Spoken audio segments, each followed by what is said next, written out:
What is up? Legends of Burkittsville debut super strong, and I'm finally back on a movie set. All that and more in this week's JJF.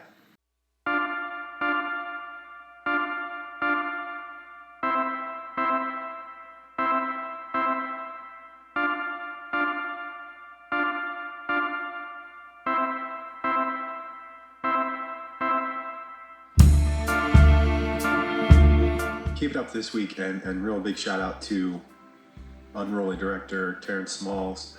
He owned his set, man. So it was very good to see the way he handled himself during a very complicated amount of reshoot. His name was getting called once every about 8 seconds about Terrance, and he just handled it amazingly. Real shout out, man. Keep it up. I can't wait to see this thing done, and I'll talk about it more a little bit later. Viewer mailbag goes out to Miss Fan Culture, Amanda. Amanda messaged me a couple years ago, I think, on Legends of Burkittsville, looking into her channel, and it's awesome.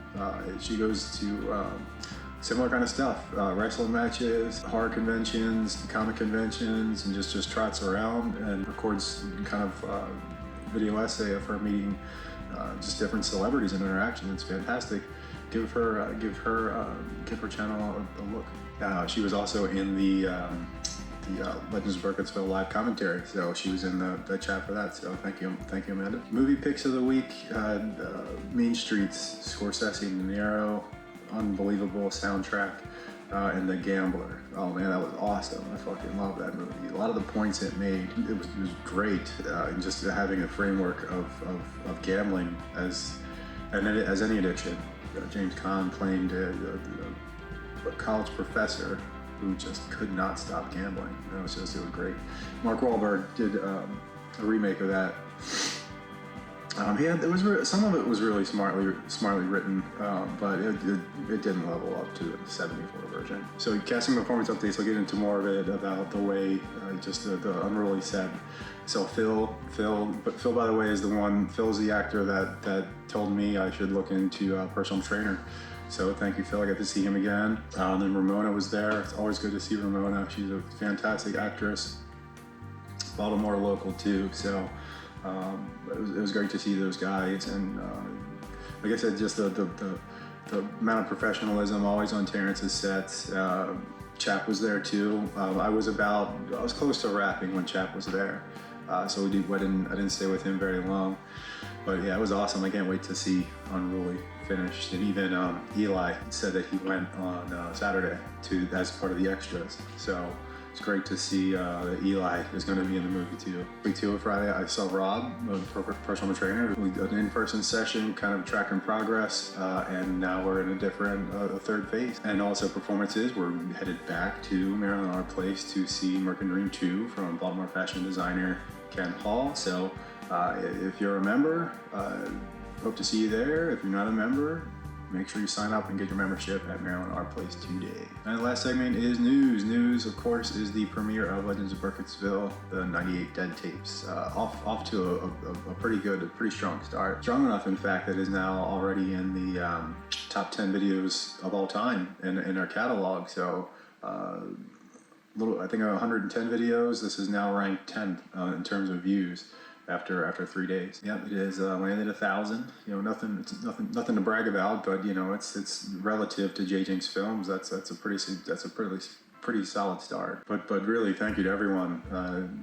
Friends and family were definitely hopped on the live commentary chat. It was once in a lifetime, man. I would say to be the live part, but yeah, check out the replay. I did watch the All Lives Forward edition. It should be clocked in at 40 minutes and 3 seconds. That's the one runtime to sync it up with. Yeah, I went over a lot of the different stuff, some of the secrets behind it, and some of the decision making, and yeah, it was a good time. And Art Bell was on there. And check his channel out too, man. It goes into some deep stuff. His conversations. He recently had a professor on about time travel, and it's fucking awesome. It was really good to hear that kind of stuff. So just as like we talked about last week, this is hitting that sweet spot to really push that momentum to release cassette 2 when everyone's kind of at a fever pitch for the 25th anniversary of the Blair Witch Project. So I've got a lot of cool secret stuff in mind for cassette 2.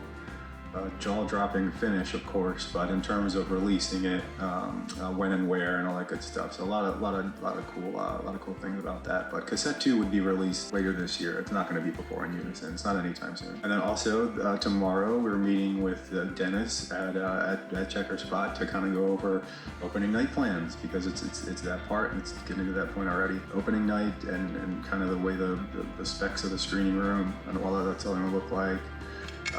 Start talking about parking, everything. I just want to kind of just get a lot of that stuff out, and what we can figure out on the spot. We'll have a few weeks to figure it out, but it is getting butterflies just thinking about knowing that let's just call it March. We're 1 month away from Dylan and I delivering the final cut. Yeah, so just talking to Dennis before locking in the meeting, I was just very excited, very anxious to hear what we have to say, and it's gonna be ridiculous. And then lastly, it's bittersweet, but JJF headquarters, it's looking a little thin behind me. It's up for sale. The JJF headquarters is up for sale. Some lucky homeowner will own the piece where it all started, I guess, right? I don't know. But I will show a video when I have it all set up. There's a little corner, a little section that I have that sells In Unison. There's a why not? So it's part of the house now.